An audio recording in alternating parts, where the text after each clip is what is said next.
नमस्कार बच्चों। Today we are going to discuss class 10 English worksheet number 56। ये आपकी 31 ऑफ दिसंबर 2021 की वर्कशीट रहेगी। In today's interesting worksheet we are going to continue our poem the tale of the Custard the dragon by Ogden Nash. ये हमारी एक interesting poem है। जैसा कि इसका टाइटल सजेस्ट करा, यहाँ पे कस्टर्ड की बात हो रही है और कस्टर्ड कौन है? एक ड्रैगन है, उसकी कहानी यहाँ पर। तो ये जो पोएम है इसमें मेन कैरेक्टर है बेलिंडा। बेलिंडा के पास 4 पेट होते हैं और 4 पेट में से कस्टर्ड को छोड़ करके बाकी दे यूज टू बोस्ट, मतलब लंबी लंबी छोड़ते हैं कि हम इतने ब्रेव हैं, ये कर देंगे, हम वो कर देंगे, ऐसा करेंगे, वैसा करेंगे, लाइक दैट।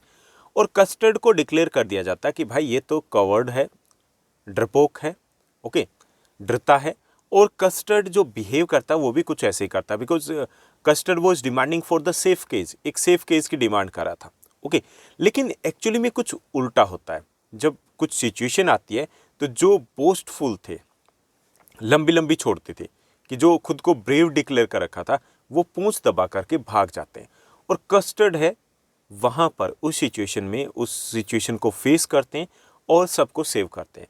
तो ऐसा कुछ इस पोएम में दिया गया है। तो यहाँ एक और स्टंजा दिया गया, इस स्टंजा को हम समझेंगे और इसी पर बेस्ड रहेंगे कुछ इजी क्वेश्चंस जिनको हमें सॉल्व करना है। तो चलिए देखते हैं यहाँ पे क्या हो रहा है। But up jumped Custard snorting like an engine. कि यहाँ पे क्या हो रहा है कि जो पायरेट है वो एंट्री कर चुका है घर में, विंडो से आता है और जब एंट्री करता है तो सभी उसको देख करके हक्का बक्का रह जाते हैं। And all other pet they ran away, भाग जाते हैं वहाँ से, गायब हो जाते हैं, ओके।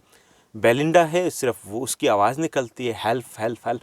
तो उस सिचुएशन में जो कस्टर्ड है वो उसको सेव करने के लिए आता है। तो क्या है वहाँ पे सिचुएशन कि pirate was there and he was having the 2 guns in both the hands, दोनों हाथ में उसके पास 2 गन है। बट अब जंप्ड कस्टर्ड, लेकिन तभी जो कस्टर्ड है वो आता है और एक जंप लगाता है सीधा, स्नोटिंग लाइक अन इंजन। स्नोटिंग मतलब नाक से जैसे आवाज़ निकलना, पशु एनिमल ऐसे करते हैं, नाक से आवाज़ निकालते हैं। तो इंजन की तरह वो साउंड करते हुए क्या करता है? जंप लगाता है। Clashed his tail like iron in a dungeon. जैसे क्लेश्ड मतलब जैसे अपनी जो पूंछ है उसको ज़मीन पे ऐसे मारता है जैसे डंजन में आयरन्स की आवाज़ आती है। डंजन क्या होता है भाई? तहखाना होता है, अंडरग्राउंड जो प्रिजन कह लीजिए, ओके। तो उसमें आयरन अगर आपस में टकराया जाए तो एक अजीब सी आवाज़ आती है। तो उसी तरीके से वो अपनी टेल को, क्लेश्ड मतलब टकराता है, with a clatter and clank and jangling squirm. तो यहाँ पे clatter and clank and jangling squirm का मतलब जब हम 2 मेटल को टकराते हैं तो एक अजीब सी साउंड आती है। उसी साउंड की बात की जा रही है कि उसी वक्त उसी टाइप की एक साउंड निकलती है। He went at the pirate like a robin at a worm. और वो तेजी से पायरेट के ऊपर इस तरीके से अटैक करता है जैसे कि रॉबिन एक वॉर्म के ऊपर, एक कीड़े के ऊपर अटैक करता है, ओके। और बस उसको खा जाता है, डकार भी नहीं लेता। तो ये हमारा हो गया स्टंजा। अब इसी पर बेस्ड रहेंगे हमारे क्वेश्चंस जिनको हमें सॉल्व करना है। तो काफ़ी सारे क्वेश्चंस दिए गए, 1 2 3 4 5 6 7 8 9, काफ़ी सारे हो गए, ओके, बहुत सारे। लेकिन कोशिश किया कि आपको आंसर है वो शॉर्ट मिले ताकि रिटन वर्क आपका थोड़ा सा कम हो। टू द पॉइंट हम बात करेंगे यहाँ पर। फर्स्ट हमें क्वेश्चन दिया गया, what did the dragon do when the pirate came for the help. कि जब पायरेट आता है हेल्प के लिए तो ड्रैगन क्या करता है? Custard the dragon fought bravely and swallowed the pirate. यानी कि कस्टर्ड द ड्रैगन क्या करता है? Custard the dragon fought bravely, bravely बहादुरी से लड़ाई लड़ता है, एंड स्वेलोड द पायरेट, और पायरेट को निगल जाता है, यानी कि he killed the pirate, pirate को मार देता है। दोनों चीज़ें स्वेलोड कर सकते हो या किल्ड कर सकते हो, okay. So Custard the dragon fought bravely and killed the pirate, pirate को मार देता है। उसके बाद सेकंड क्वेश्चन देखिए, सेकंड क्वेश्चन है, how did he attack the pirate. Pirate के ऊपर अटैक कैसे करता है कौन? Custard. The dragon Custard attack the pirate with his powerful tail. अपनी पावरफुल जो पूंछ है उससे वो अटैक करता है पायरेट के ऊपर। थर्ड पार्ट को देखिए, फर्स्ट क्वेश्चन के सी पार्ट को, सी हमारा क्वेश्चन देगा, did Belinda and the other pets help him in the fight, why और वाई नॉट। क्या बेलिंडा और अदर पेट्स है उसकी फाइट में हेल्प करते हैं, क्यों और क्यों नहीं, ये हमें बताना है, ओके। ऑल द पेट्स और बेलिंडा गॉड अफ्रेड। कि बेलिंडा के बाकी जो पेट्स थे वो डर जाते हैं। And all the pets ran away, सारे पेट्स अब भाग जाते हैं, hid into the house, और घर में खुद को छुपा लेते हैं। Only Custard had courage to fight with the pirate. Only Custard है वो अपनी हिम्मत दिखाता है और पायरेट के साथ भिड़ जाता है। Now let's move to the next one, D को देखते हैं। डी हमें दिया गया, why did he kill the pirate. Pirate को कस्टर्ड है वो मार देता है, निगल लेते हैं, क्यों? To save the Belinda Custard the dragon kill the pirate. To save the Belinda, okay इतना लिख दोगे तो भी चलेगा। To save the Belinda Custard the dragon kill the pirate, कि उसको बचाने के लिए वो जो पायरेट है उसको मार देता है। उसके बाद ई पार्ट दिया गया। ई पार्ट है आपका, find an example of alliteration from the above lines. Alliteration क्या होता है? अनुप्रास अलंकार होता है। जैसे हिंदी में होता है ना, चारों चंद्र की चंचल किरणें, चे आ गया बार बार, तो वहाँ पे अनुप्रास अलंकार हो गया। ऐसे इंग्लिश में एलिट्रेशन होता है। ऊपर की अगर बात करें, इस लाइन में, अबोव लाइन में कहीं पर भी डायरेक्टली एलिट्रेशन है नहीं, ओके, बस इन्होंने दे दिया तो हम दूर की रिश्तेदारी निकाले देंगे। तो यहाँ पर दिए गए अ क्लैटर एंड ए क्लैक, तो यहाँ पे जो साउंड है वो सेम साउंड है, मैच करिए, तो यहाँ पर एलिट्रेशन होगा, ओके। लेकिन ये डायरेक्ट एलिट्रेशन नहीं बन रहा है यहाँ पर किसी भी लाइन में। उसके बाद नेक्स्ट देखिए, नेक्स्ट जो हमें पार्ट दिया गया, which poetic devices is used in line 1 to 4। 1 to 4 में कौन सा पोइटिक डिवाइस है वो यूज़ किया गया? तो यहाँ पे सिमिली को यूज़ किया गया। सिमिली क्या होता है? हिंदी में जो उपमा अलंकार होता है, उपमा अलंकार में क्या होता है? हम कंपैरिजन करते हैं दो चीज़ों का, ओके, उनके क्वालिटीज़ के बेस पे, हालांकि सेम नहीं होते लेकिन क्वालिटीज़ कहीं ना कहीं मिलती है। और हम हिंदी में कैसे लिखते हैं? सा, सी, से, ओके, चांद सा मुखड़ा, तो वहाँ पे क्या उपमा अलंकार है। ऐसे ही वो इंग्लिश में सिमिली होता है कि जब when we compare the two things because of their qualities, characteristics के बेस पे कंपेयर करते हैं, तब वहाँ पर सिमिली होता है। तो यहाँ पे सिमिली है। उसके बाद नेक्स्ट जो क्वेश्चन दिया गया, चलिए उसको देखते हैं। नेक्स्ट हमारा क्वेश्चन है, जी पार्ट दिया गया, which word in the above lines means the same as the old underground prison. यानी कि ओल्ड अंडरग्राउंड प्रिजन है, उसके लिए एक वर्ड यूज़ किया गया इस इन लाइन्स में, वो हमें फाइंड आउट करना है। तो वो है डंजन, ओके, यानी कि डंजन का मतलब तहखाना होता है, अंडरग्राउंड जो प्रिजन होता है उसके लिए यूज़ किया जाता है।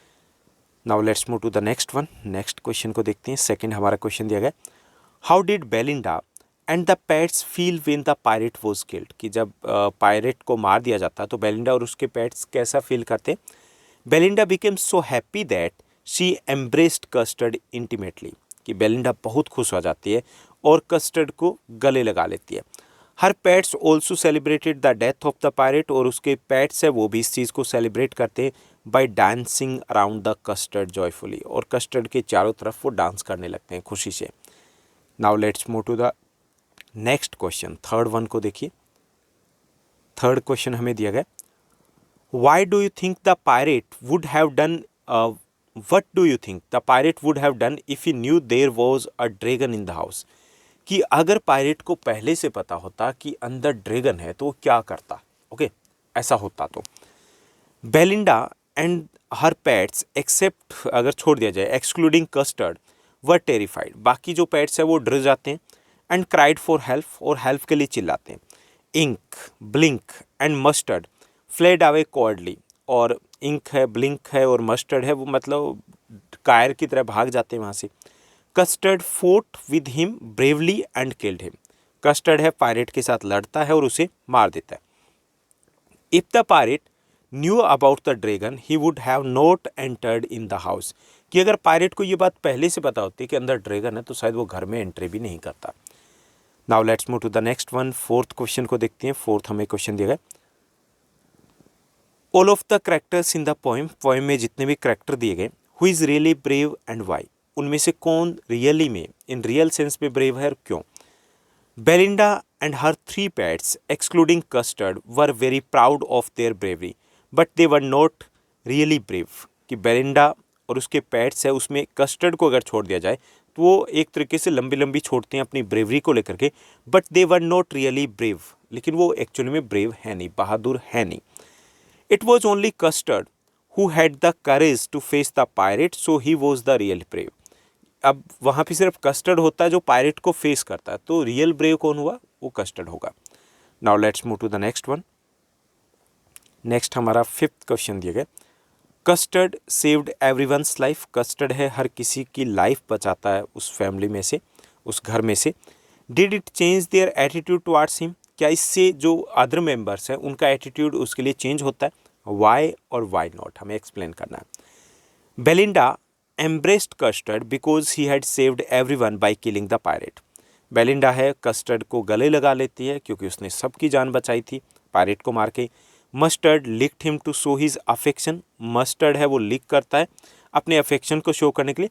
While Ink and Blink started dancing around the Custard out of happiness. और इंक और ब्लिंक है उसके चारों तरफ है डांस करने लग जाते हैं। After this the attitude of Belinda and the others change towards the custard. इसके बाद बेलिंडा और अदर्स का जो एटीट्यूड था वो चेंज हो जाता है। The other animals realised his worth and came to respect him genuinely. उसकी जो वर्थ है उसको वैल्यू समझने लग जाते हैं और उसको रिस्पेक्ट भी देने लगते हैं। तो कंप्लीटली एटीट्यूड है वो चेंज हो जाता है।